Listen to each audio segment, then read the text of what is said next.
Hi friends, ഇന്ന് ഒരു tasty മത്തിക്കറിയുടെ റെസിപ്പിയാണ്. മത്തി മുളകിട്ടത് എങ്ങനെ തയ്യാറാക്കി എടുക്കാമെന്ന് നോക്കാം.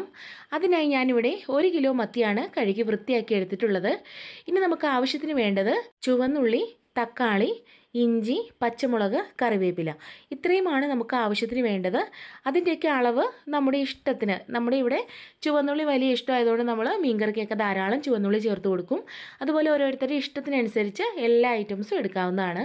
ഇനി നമുക്കൊരു പാൻ അടുപ്പത്ത് വെച്ച് അതിലേക്ക് ആവശ്യത്തിന് വെളിച്ചെണ്ണ ഒഴിച്ച് ഉലുവയും കടുകും ഇട്ടൊന്ന് പൊട്ടി വരുമ്പോൾ നമ്മൾ അരിഞ്ഞു വെച്ചിട്ടുള്ള ചെറിയ ഉള്ളി, തക്കാളി, കറിവേപ്പില, ഇഞ്ചി, പച്ചമുളക് ഇത്രയും ചേർത്ത് കൊടുത്ത് നന്നായി ഒന്ന് വഴറ്റിയെടുക്കുക. പെട്ടെന്ന് വഴണ്ടി കിട്ടുന്നതിനായി നമുക്ക് ആവശ്യത്തിന് ഉപ്പും കൂടി ഒന്ന് ചേർത്ത് കൊടുത്ത് ഒന്ന് മൂടി വെച്ച് വേവിച്ചെടുക്കാം.